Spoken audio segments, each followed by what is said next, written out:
All right, we're live. Yeah, we're live. Well, welcome in, everybody. We're going to wait about another 60 seconds, and then we're going to kick this thing off. We appreciate you giving us your time today.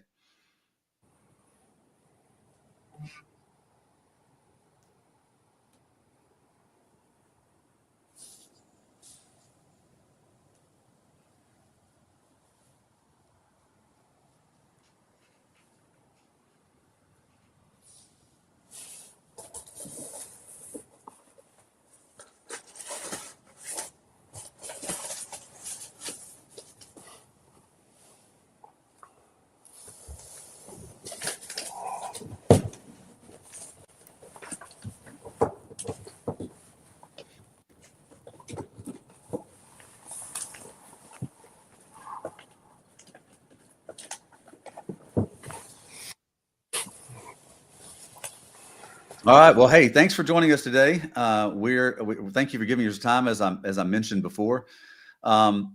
Today's topic is really talking about something that's become a real crisis inside of the American transportation marketplace, which is the parking shortage we have for commercial trucks that drive across the contiguous 48 states. We appreciate you joining us today. The title of this webinar is How Warehouses, Truck Parking, and Safety Leaders Can Transform the Supply Chain. And we're going to talk all about how the impact of warehouses and distribution facilities can be a part of the solution that we're having in the marketplace, which is a real challenge for profitability for American transportation companies and even warehousing. This webinar is really the brainchild of the guy in the big picture here, Mr. Chris Kane, one of the most notable guys in all of transportation. A friend of mine and a guy that I looked to for a long time when he owned Kane is Able, helping supply chain leaders in the marketplace, and now he's the president of the American Chain of Warehouses. And this is a brainchild of his. He said we really want to get this information out to warehouse owners and supply chain center owners to help them think more creatively about what could help them create better profitability in their locations. So, Chris, thank you so much for joining us today. I appreciate that. Your leadership is important to this. And joining us is the guy who knows more about truck parking than anybody else in North America, is Mr. Evan Shelley, the CEO and co-founder of the Truck Parking Club. So really appreciate Evan being a part of this. And Evan, thanks for joining. And I'm going to be your host. I'm Brent Hutto. I'm the Chief Relationship Officer for Truck Parking Club. And we're excited about this because we've done a ton of research over the last few months on the impact that warehousing and shipping facilities can have on solving a lot of the inefficiencies that go on in transportation in North America. So I'm going to kick this thing off with this great picture next. Mr. Kane. Okay, thanks, Brent. Thanks for those kind words. Yeah, so that's a picture of me when I got my commercial driver's license at age 18. You could drive within the state of Pennsylvania at age 18, but you couldn't drive interstate. And at age 18, Brent was looking to go parking with his girlfriend. I was actually looking for truck parking back at age 18. So that's how long, that's how long I've looked to solve this problem. But I'm excited to be with you guys today. I think it's a great combination of warehouse people working together with truck parking, and I'm anxious to get the message out to our members and all warehousemen across the country. Yeah, for sure. And thanks again, as I mentioned, for your leadership in this. This is your idea to kind of communicate this, and your idea on what truck parking can do to benefit warehouse owners. So we'll talk all about that today. What we'll cover today is the state of truck parking. Mr. Shelley will kind of walk through that, and Chris will give his creative thoughts on that. We'll talk about why it's a safety issue and how that can help and how warehouses can be a part of that. We'll talk about use cases for warehouses. We're going to show you actual warehouses that are in the system and benefiting from it, and really the impact that warehousing can have on solving this problem, which is a massive problem ever since 2018 when ELDs became part of the North American transportation marketplace. We'll talk about how you can be part of the solution and how it'll benefit you greatly, and then we'll do a Q&A at the end. So that's what we'll cover. We keep this pretty live and active here at Truck Parking Club and American Chain of Warehouses. So it'll be a nice dialogue back and forth, and I'm looking forward to it. Great. All right. So, Mr. Shelley, talk to us a little bit about just the mission statement of how you came to think about Truck Parking Club and the problem that needed to be solved. Yeah. So what we do is Truck Parking Club provides parking for truckers by monetizing vacant properties for landowners across the U.S. in order to help solve the truck parking shortage. That's why I started the company is to leverage a marketplace to create more parking in a very fast, scalable manner to alleviate the truck parking shortage. And the mission statement we have at the company is to help truckers save time and fuel by efficiently finding and reserving truck parking across the U.S. So everything we do at the company is aligned with that. We want to create tons of truck parking locations across the U.S. within our marketplace to make sure that drivers save time and fuel by being able to efficiently find and reserve truck parking. Yeah, well said, well said. So we wanted to make sure you understood sort of our heart at Truck Parking Club and kind of where this thing's going, and why Chris gave us the honor and opportunity to be a part of this. All right, so it's a big problem. It's a bigger than big problem, as my old CEO used to say. So talk a little bit about this, Evan, and Chris. If you got any comments, just jump in there. Sure. Yeah, so we commissioned a research paper that really looked at the problem, the cost to the trucking industry because of the shortage of truck parking, and found that it's over $100 billion a year between productivity and circuity, or extra miles driven, driving around looking for truck parking. And the research paper went into the fact that we need over 1 million truck parking spaces, more spaces than we already have, between truck stops, rest areas, locations on Truck Parking Club, and truck parking operators. We need over 1 million more spaces. 1.7 million is what the research paper came up with. And why does it cost the industry over $100 billion? Back to what I mentioned about circuity: 56 minutes per day per driver spent driving around looking for truck parking. Huge waste in route optimization for drivers, for carriers, and owner operators. And why is this a problem ultimately? And ultimately why I started the company. It's very hard to get zoned for truck parking. And then once you do find a parcel that is zoned correctly, or you luckily get it through the municipality, the cost of development around that is immense. In a lot of situations, ROI doesn't make sense. We know that a lot of we have a lot of truck stops that are actively building more truck parking spaces, but even for them, the ROI has to make sense. It has to make sense to be able to build that spot. Same thing for rest areas. Same thing for truck parking operators. And of course, NIMBY in the zoning process no one wants truck parking near them, but everyone wants something delivered in 2 hours or 2 days. And ultimately that requires warehouses, and that requires truck parking. So these restraints are really what builds up to have the immense truck parking shortage we have today. Yeah, for sure. So Chris, at the CSEMP show this year, you came up and tapped me on the shoulder and said, "Hey, I want to talk to you about this." Tell me what motivated you, because this slide talks to a lot of this. So tell me a little bit what motivated you to say, we need to talk. Well, I just always recognized the need, and this slide talks about almost an hour of a driver's time. I mean, you put the cost of a driver, the tractor trailer, all the hourly costs associated with that, the limited number of hours that a driver is available to drive, and he's spending almost an hour finding truck parking is a problem. I can't tell you how many trucking companies really tried to avoid truck stops because of the accidents in truck stops. If you're able to find a parking spot in a truck stop, it's not an easy park. I mean, they're crammed in there because of the shortage, and hence, there's accidents that happen, and it's a real problem. So, no, I'm passionate about it. I think that being in both the transportation business and the warehousing business, I just think the warehouse owners offer a great opportunity if they have excess yard space or even dock space at night that they're not using and can offer a spot. It's a win-win. Yeah, thank you, Chris. And we're going to jump into all those details to show you the impact that warehousing has on alleviating the problem and we'll outline the cost. So thank you, Evan, for kicking this off. All right, so next one is Chris, and I want you to kind of talk about this one, because this was something that you brought up to us when we were kind of thinking about what we want to talk about on this webinar. And you said, man, well, in transportation, the number one responsibility that a carrier has is the safety to the public and to their drivers. Yeah. And, I still drive alongside the highways, the interstates today, and you see trucks pulled over on the shoulder of the road.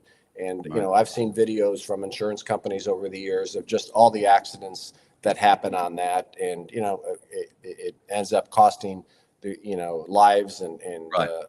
So I just think when I came up with this and wanted to talk to you guys about it, safety was always, the first thing we did at our company. We talked about it, we practiced it, and I just thought this is a safety issue as well, and I think that's something that we can help with.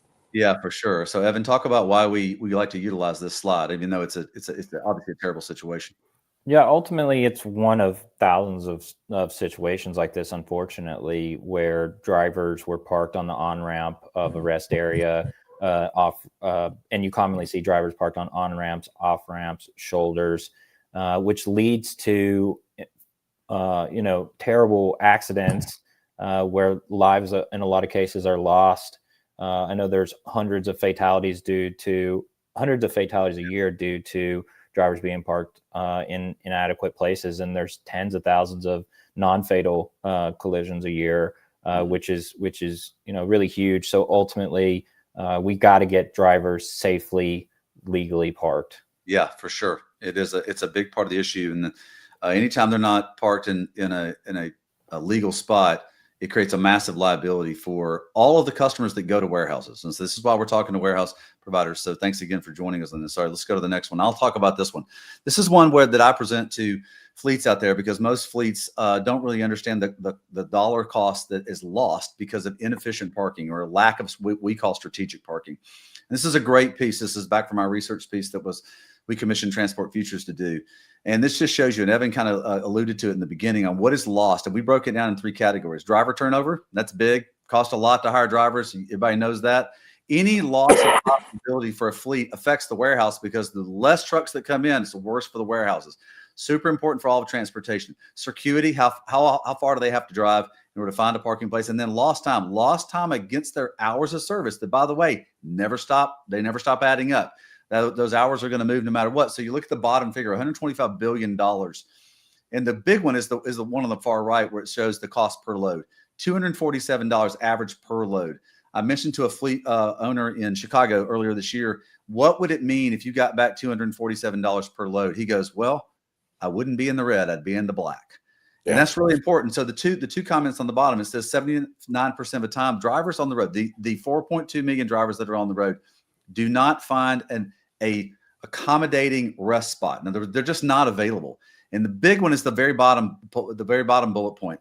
2/3 of drivers find informal or unauthorized, and I'm going to put the air quotes on this. That's illegal parking. All right, so you can see the massive problem it is in the marketplace from a standpoint of exposure, risk exposure, and dollars lost, which is very important to in relatability to warehouse owners. So it is a huge opportunity in the market to solve a big problem. All right. So Chris, this is a great favorite picture of yours. Talk a little bit about why you love this picture. So, and it also ties with one of the questions that one of our members, Carol Kipe, has put in. What is the correct zoning for truck parking? But warehouses are zoned industrial. And as Evan pointed out earlier, it's very difficult to get zoning today for truck parking, truck stops. Warehouses are already in an industrial zone. No one wants, a truck idling in front of their bedroom window. So, this opportunity that we have where all of our warehouses are industrial zones, either have additional parking on site or additional dock parking that they're not utilizing, offers a great opportunity for truck parking. Yeah, well, certainly. And there's great advocacy going on in the marketplace. We're a part of that. I know most everybody in transportation, whether you're a warehouse owner, whether you're a transportation owner in any segment of it, we're all for the advocacy of more free parking out there. It's just, it's a slow process. And so we want to make sure as a company that we're providing as fast access as possible because of the profitability and the safety returns on it. So super important. Carol, we'll definitely get to answering the questions at the end. Let's keep rolling here. All right. So this is a great slide, Chris, that you were talking about just the sheer numbers. So talk to us about this. So this is just the size of the warehousing and storage market. I mean, it's a big business. And, with that comes a lot of real estate and acreage. And I just wanted to show that, the viewers, the scale of, there's private warehouses, there's public warehouses and contract warehouses. But when you bundle them all up, it's a very large business. Yeah, it's been shocking to me. The Amazon effect on warehousing has been incredible. It's been really beneficial for warehouse owners because it's created a 4 times larger need for warehousing in America than previously had. So it's a great time to be in the business because there's continued growth in that. And I love the way this slide goes all the way out to 2033. The appetite's not slowing down, Chris. Yep. No, it's a growing industry. Absolutely. So Evan, talk a little bit about why that yellow box has such impact into the solution for the parking capacity in the marketplace. Yeah. So at the end of the day, when you look at solving this problem, let's look at the places where there's the most capacity. And when we look at this chart, it's glaring that shippers, warehouses has a ton of capacity that could essentially solve the truck parking issue by unlocking that capacity at those warehouses. 15 million spaces out there, that a lot of which has yet to be unlocked and available, publicly to drivers, owner operators, to be able to get safely, legally parked. So it's a massive opportunity for any shippers and warehouse owners out there to be able to open up those spaces for drivers and owner operators who really, really need it. I think most warehouse owners can resonate, just like Chris is, with the broader issue and the safety issues with that. And I think it's really an obligation to open up those spaces to those drivers, whether they're using you for your facility or opening up drivers just passing through. But this could have huge impact very quickly on the truck parking shortage in the U.S. Even if we unlocked 10% of that capacity, it would be a huge impact. Chris, talk a little bit about this, because I know that this sheer number alone was part of what motivated you to say, hey, we've got to let warehousing owners and distribution facility owners know that there is an opportunity in the market for them. Talk a little bit about Yeah, Brent, these are challenging times. With the economy, it's very difficult to go to a customer right now and say, I need a price increase. So, these smart warehouses are looking at, first of all, cutting costs, but where can we get some added revenue?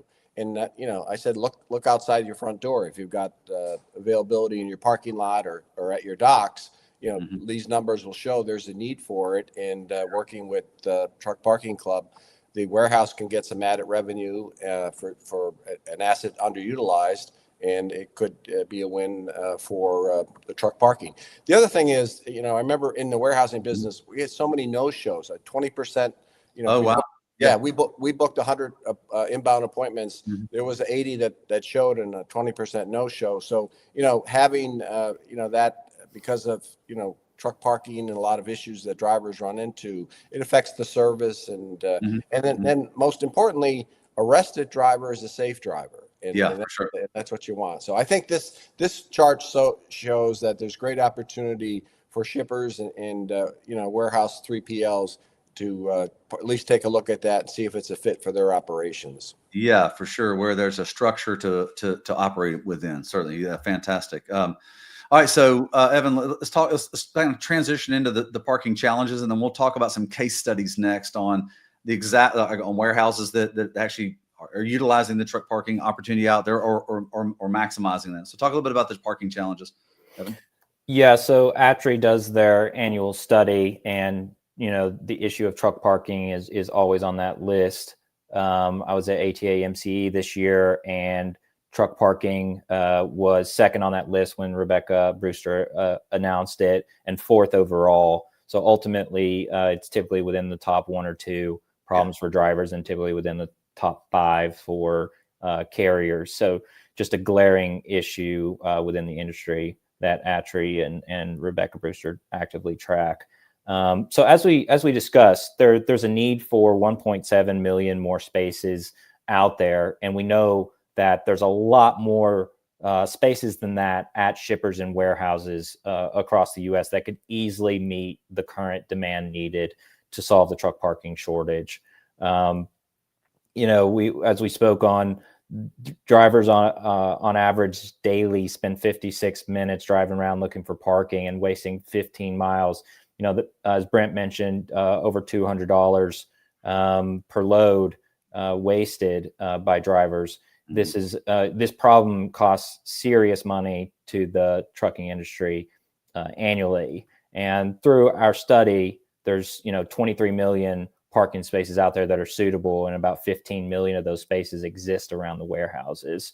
So, and I think a pretty crazy stat, only 2% are available at this moment, Right. and a lot of which, Truck Parking Club is unlocked, but still have a long way to go.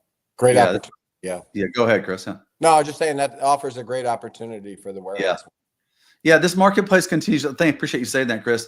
This marketplace continues to evolve. I've been in the marketplace 30 years. I know, Chris, you may have been in longer than that, but it continues to evolve, and technology and access is creating opportunities across the board for different revenue streams. And this is kind of what we're talking about today. It's like, where are there new revenue streams, no matter where you play in the marketplace? And so I think from warehousing standpoint, there's not a lot of new opportunities. And so this is kind of what we're talking about, where there's opportunities for new revenue streams. All right, so let's talk about the marketplace, the actual overall marketplace on the coverage now. And then even includes where the bottom point there about how many warehouses are actually involved in the network presently, Evan. Okay. Yeah. So Truck Parking Club, we're a two-sided marketplace. So we are connecting property owners and businesses like the warehouses that we've discussed with hundreds of thousands of drivers, dispatchers, owner-operators, fleet managers, brokers, which a lot of people don't know that brokers actively use us as well. And of course, the carriers.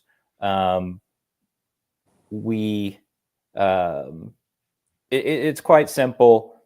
Property owners, warehouse owners list their property on Truck Parking Club, and a driver goes onto our app or website and books that parking in real time, whether it's for an hour, a day, multiple days, a week, a month. It's really up to that driver and to the property owner on how they want to list their space. And probably most importantly, we leverage a licensing model. We know that warehouses capacity may come and go for their truck parking based on their needs and their customers' needs. There's no long-term commitments. There's no mandatory leases for the property owners. So there's a ton of flexibility. So it's really on-demand parking that you can use as flex truck parking whenever you have that available capacity, when you have space in your yard or you have open dock space available. So today we have over 3,400 locations. I think we're going to pass 3,500 in the next day or two across 49 states. That's 55,000 truck parking spaces across multiple different categories. And today we have 206 warehouses with 3,274 spaces. 3,274 spaces looks quite small compared to 15 million. So we definitely have a long way to go. Great. Or there's a great opportunity, right, Chris? Yeah, exactly. No doubt. The thing those numbers will change after this video, this webinar. But well, certainly I know that trucks go there. This is a natural conclusion to where you try to solve a problem. Where are the trucks already going? Where's the variances already there for trucks to park? There's no barriers other than a qualified sort of organization or a system to build around it. So let's move to warehouse. We're going to move into show you guys some of the warehouse property members and some comments from them and kind of how it works across the system there. So Evan, jump in there and let's talk about that. Yeah, so I think we've hit on these points decently already, but of course you can gain ancillary income on this unused space, whether it's yard space, parking at dock doors, and the tractor trailer spaces you have across your lot. Ultimately, this can result in having fewer detention charges and more on-time performance because you actually give parking capacity at your location. I know, something since I've started Truck Parking Club and before that, shippers and warehouses commonly having to close off their yards because there's just no way to maintain that parking. There's no way to really understand who's parking there. And so it becomes quite difficult to run that truck parking. But we've, now created a solution where we make it very easy to formalize that parking at your lot and run a truck parking business really turnkey with really no additional work, and you're just leveraging assets that are sitting there unused. We have 24/7 customer service, which is what is part of it, helps make it turnkey for warehouse owners. You guys aren't taking those late night calls or anything of that nature. We handle all that. It's all staffed by former drivers, so they understand the issues that the drivers parking there are going through, and we resolve most all issues that come through. And as the property member, as we call them, You can adjust your availability and pricing as you see fit. As we talked about, it's really on demand. So if you have 50 spaces today, and for whatever reason, you get a customer come in and they need to park 30 trailers for something outside of Truck Parking Club, by all means, you just change that availability. We're not trying to hold you to, acting as if we have a lease or ownership on your property. And ultimately, you can see, as I mentioned, you can have visibility on who's parking on your lot, how long are they going to be there, and be able to really manage and maintain your lot in a way that wasn't really possible before. Yeah, so we're presenting a lot of information because we want you to, obviously we're thankful for that you're listening today, but also for you to be able to get a copy of this and send it to anybody within your organization that can we're covering a lot of details because of that. We want you to be able to utilize it to talk in your organizations about that. All right, so next slide. Let's go to the next one. All right, so warehouse earnings. Let's talk about what's in it for me, sort of what's in it for them, Evan. So talk a little bit about the actual return of the passive income that can be experienced. Yeah, so today we have 206 warehouses across Truck Parking Club. We have over 3,400 locations, but in the last 30 days, at those 206 warehouses, we've had trucker members book there thousands of times in the last 30 days. And a location at a Truck Parking Club location can be one space at a warehouse, but it also can be hundreds of spaces. And each of those spaces can be worth hundreds of dollars per month for that warehouse owner that's now sitting there unused, underutilized. It's worth hundreds of dollars a month. And ultimately, it isn't worth hundreds of dollars a month where you're having to spend a lot of time managing it either, because all the turnkey tools we provide, like our customer service, like all of our back end reporting, the ability to have visibility who's parking on your yard, all the turnkey solutions you need, access controls as well. So only being able to enter the location through a automatic gate with a open gate button through the Truck Parking Club app. Really all the tools you need to have a self-sustaining truck parking business without putting any additional work on workers at the warehouse.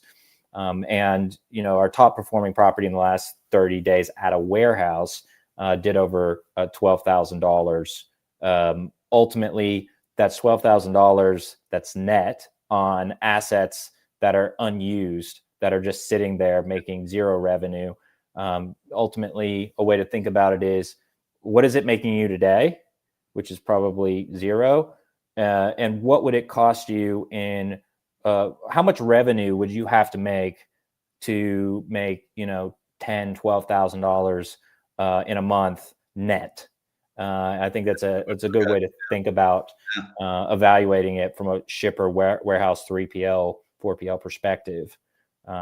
Is how much work and gross revenue do you have to make $12,000? Yeah, that's I think Evan, I was going to ask you to jump in there, Chris, on that one. Yeah.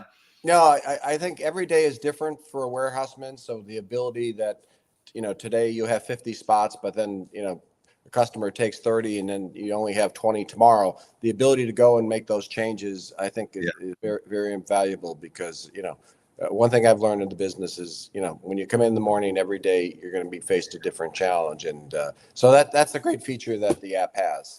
Yeah. Well, I appreciate you saying that part of it, because that made me think of this, which is this marketplace is just beginning to scale. All right. So the number that parks today, it increases every single month. We see that in our data. You're going to see that at your locations, because where there's now predictable locations, you're going to have more and more parking. So as all of trucking starts to use strategic parking, the opportunity is only going to grow and grow and grow. We know that as a business.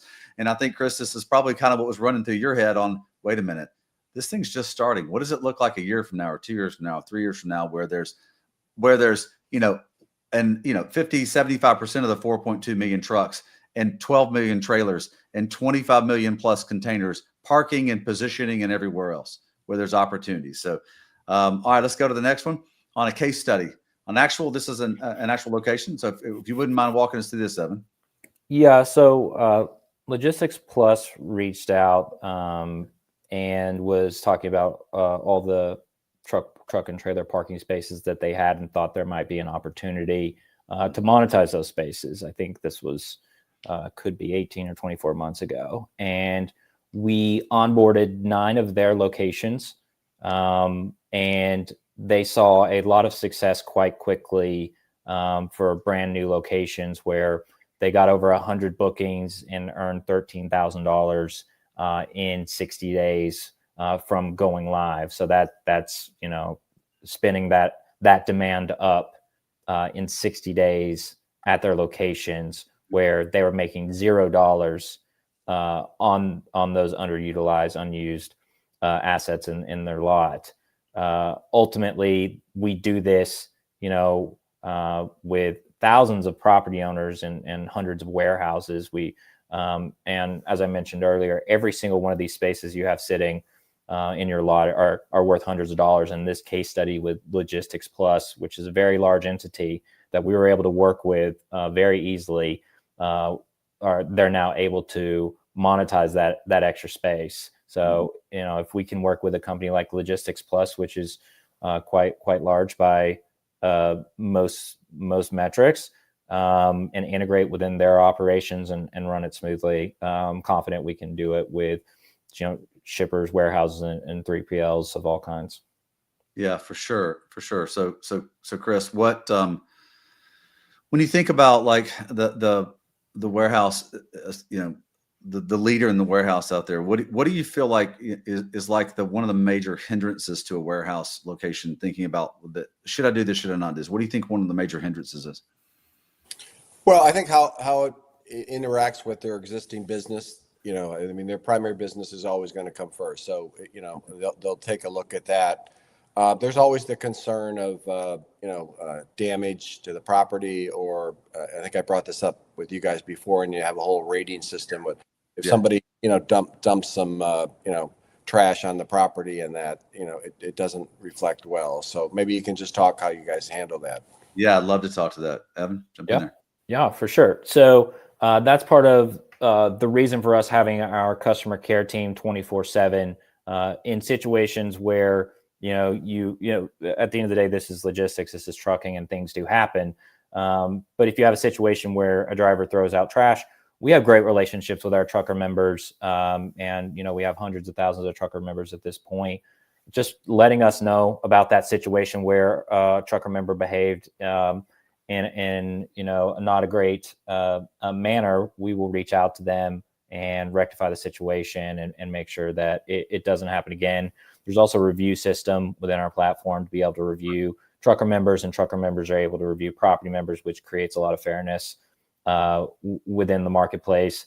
And then on top of that, more severe things like damage, like, hitting a fence or hitting a gate is not uncommon in our industry.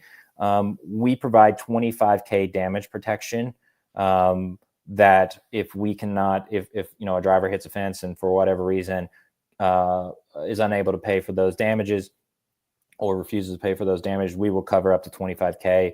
And I can say, fortunately, we rarely, if ever, have to use, it's less than a handful of times across hundreds of thousands of trucker members ever had to use the $25,000 damage protection, just because we have great relationships with our trucker members. They want to use our service. Things happen, and we figure out the situation with the driver, the owner operator, the carrier, and get it resolved and move on. So yeah, we really have all the tools you need to handle kind of those edge case situations, and we'll work with you on those edge case situations, probably most importantly, and make sure that they get resolved in a timely manner. Yeah, it's the exception, but I think I just wanted the warehouse owner to know that, you've got to have it covered. Yep. Yeah, absolutely. So we're into Q&A and so let's do the key takeaways. But then I got a couple of things I want you to hit on, Evan and Chris, and for you to comment on that. So let's talk about. So, and I talked a little bit about this. The first key takeaway is that it solves an existing problem. And actually, I didn't talk much about this, but I do want to talk a little bit about this on how it solves an existing problem. And Chris, I'd love for you to talk about it as well, because I've talked to a lot of shippers over the last 9 months, and many of them say, "Oh, I don't have a need for parking, or I don't really want to do parking." And I talk about the inbound freight that comes in to their facility, and they always roll their eyes and they say, "Oh my gosh, it's just so difficult for us because we would like to solve the problem of where those trucks actually park." Some of them could park at our facilities. Some of them we'd like to have strategic positioning for them as they come in, as they're slotted to come in at their appointed times. And so, Chris, talk a little bit about that, because I mean, you've been in the middle of this for a long time. So talk a little bit about how it solves existing problem. No, I just mentioned earlier, in all of our operations, there was a certain 10 to 20% no show. And Right. what we used to do is we would position carriers on property. And then if there was a no show, there was a driver available close by to jump in that spot. I think that's what this can offer, the warehouses, that they can get some added revenue, but also, if they want to keep their buildings as fully productive as possible, they can slide a truck in for a no-show. And Right. but yeah, I think that's an important element of it, Brent. Yeah, for sure. At least it seemed to be one of the ones I talked to. Talk a little bit about the second bullet point, Evan, how they're, again, I know you've talked about it a couple times, but kind of just reiterate how well positioned warehouses are to help solve the parking demand. Yeah, and I want to just comment on the first bullet. So, and ultimately, opening up that capacity for drivers. I mean, we've all driven through the industrial parks and seen drivers parked up and down the curbs of the entire industrial park, because there's, for whatever reason, the warehouse or the shipper has just had a hard time in the past, or just decided they're not going to allow drivers to park on their property. Ultimately, nobody really wants those drivers parked there, whether it is, the shipper that has the goods, or it's pedestrians that are driving by. And having an option for them, as Brent alluded to, is crucial ultimately for the cargo, for the driver, for pedestrians, all the above.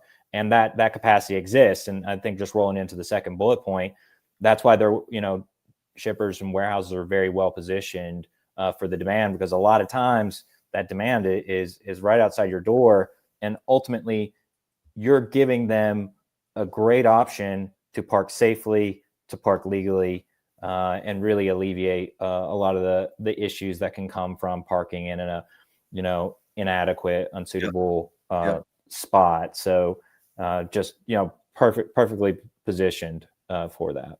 Yeah, for sure. Yeah, great points there. And then the last bullet point on unrealized revenue stream on existing assets. You own the warehouse, or you're leasing the property the warehouse is on. So there's a passive revenue stream or that you can realize. And Chris, talk a little bit about that, because there's not a whole lot of ways in which you can create revenue streams for warehouses, at least from my take on that. What's your take on creating new revenue streams for warehouses and distribution facilities?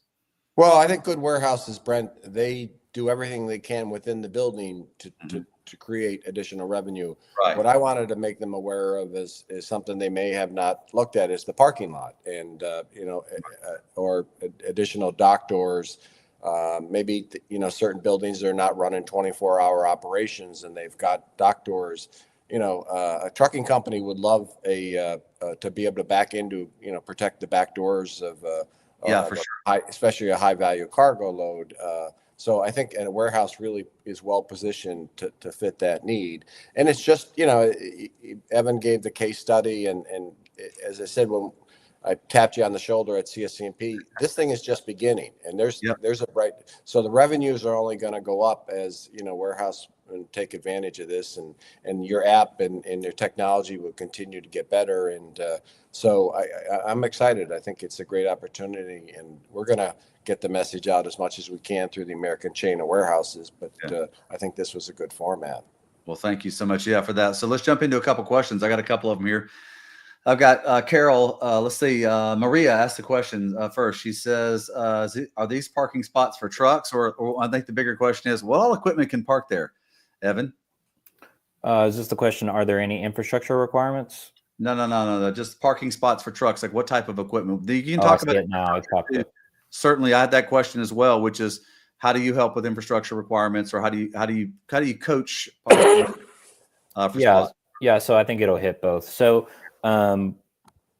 ultimately, our locations on Truck Parking Club can be gravel lots that are suitable for drivers to pull into,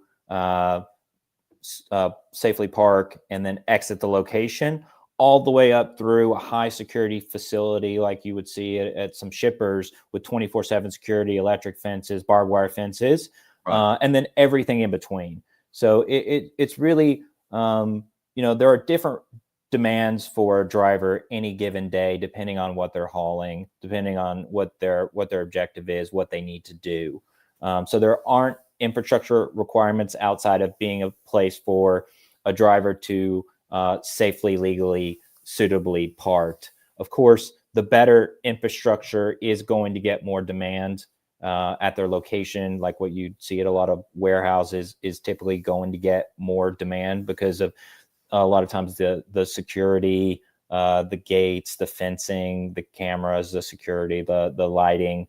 Industrial area. Yeah. Yeah, that typically that will warrant more demand and perhaps a little bit of a premium on pricing because of the what we call amenities that they provide. But ultimately, it just needs to be a suitable place to park. Yeah, fantastic. So I got another question here. I think this is a good one. We get this question a lot. It's from a good friend of mine, Candace Holowicki. So Candace asked, does a no-show still have to pay for a reserved space? Yeah, so all of our truck parking is non-refundable when you book. And the reason for that is because when you book that space, if you show up or not, that inventory is gone in our system. So just like a hotel, just like an Airbnb, if you book that space and then you no show and you don't let us know that you had a breakdown or something of that nature, you've taken up that space from a driver who would have wanted it ultimately. So our core policy is non-refundable. If there's an act of God type situation, we do look into those situations and see if we can offer a refund. But at the end of the day, what we say is make sure you need the space and make sure you're going to be there. Right. And on top of that, we are coming out with some really cool options for refunds on no shows. I can't talk about it too much today, but there's some really cool options we're coming out with that will give you some flexibility around those no shows and things of that nature. Not dissimilar to when you book a hotel or a flight these days, you're able to pay something to make sure that if you are a no show, you can get refunded. Not exactly like that, but something similar that we're working on to make sure we take care of our trucker members. Yeah, for sure. For sure. I'm going to go to Nick's question, Mr. Nick Pasidi. And he says, what's the average cost for a truck and trailer parking space per day? And then we get that question a lot too. So, so ultimately, across our entire platform, it's about $20 per day, but it definitely varies widely by market. You can be in the Midwest and it's $10 a day, $8 a day is not uncommon. But then you can be in the Northeast, you can be in Southern California, you can be in South Florida, where the demand is great and the supply is little. And you can see sky high rates. Ultimately, at the end of the day, we are not setting prices on these properties. The market is setting prices on these properties. The property owner has a right to price the property at what they want. Ultimately, though, at the end of the day, you can price it at whatever you want. If it's too high, people aren't going to pay for it. Drivers are not going to pay for it. So ultimately, what we say is the market sets the price at the locations, because you can set it whatever you want to set it, but drivers aren't going to book it. So good luck. So we say that really at the end of the day, the market is what you need to look at and pricing. For sure. So Carol, I believe her last name is pronounced, is it Cup? That's my guess. Yeah. Kipe. Yep. And so she asked almost she's got two questions. She's actually got three of them on here, but I'm ask you a back-to-back, Evan.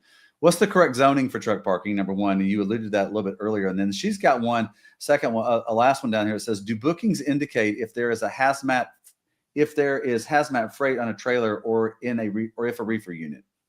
Yeah. So what is the correct zoning? I'll hit that quickly. Every municipality has their own zoning. It could be I-3, I-4, I-5, M1, M2. every municipality has their own really ordinances around that. So ultimately, it's going to depend on your municipality, which I think there's we could do a webinar on that alone, because there's a lot of nuance. There's there's some really interesting things that happen in local municipalities that I don't think are quite right around giving drivers the ability to park in suitable places. So, but we could do a webinar on that some other time. And then actually on that, I was talking to someone and they were saying that in California now they're fighting warehouses on having truck parking on their lots. And it's like, that's crazy to me. It's just hard for me to even understand that. But anyway, so on to the next one. The next one was, do bookings indicate if there is a hazmat, if there's hazmat freight on the trailer or if a reefer unit? Yeah. So every property member location is going to say whether or not hazmat is allowed. So if you're a warehouse owner and you say, I don't want to mess with hazmat, no problem. You just mark on your listing during onboarding. You'll talk with an onboarding specialist. You'll say, I don't want hazmat. They'll ask you, and then you'll say, I don't want hazmat in my location. Then your location will be marked as hazmat not being allowed, and then hazmat drivers won't book there. But ultimately, to your core question, yes, every single booking will tell you, make, model, trailer type, trailer number, truck number, and then they have options to get even more detailed with that information. Mm-hmm. Fantastic. Well, I don't see any more questions in the queue, and I think we're right at time. So, Evan, thank you for doing this, and Chris, I want you to close us out and just talk about talk to warehouse owners and talk about kind of what you see and what for the opportunity here, and then just close us out for us today. And I would appreciate that. Well, guys, thanks again for your time and for doing this. We're going to take this and put it on the American Chain of Warehouses website for future review. I'll be happy to answer any questions from warehousemen around the country that want to get firsthand experience or some other additional information. But I just wanted to get the word out.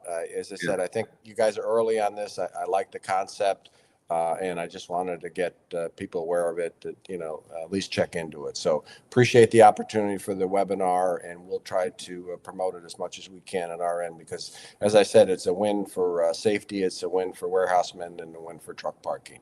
Well, we are indebted to you, my friend, and we really appreciate you supporting what's great for transportation, what's great for the supply chain. So for everybody who attended today, thank you so much. Evan and my contact information there. On the right-hand side, you'll see a QR code. You can scan that for specific information on how truck parking can work with your warehouse. So just use that QR code. We'll make this deck available as well. This live webinar will be distributed to everybody, and also the actual presentation deck as well for you to utilize it. If there's any way we can help you, please reach out to us. We're here anytime you need us. And Chris, again, from Evan and I and all the Truck Parking Club team, thank you so much for supporting what we're doing. No, thank you, guys. It was a great opportunity. All right. Thank you, gentlemen. Everybody have a great day. Thank you.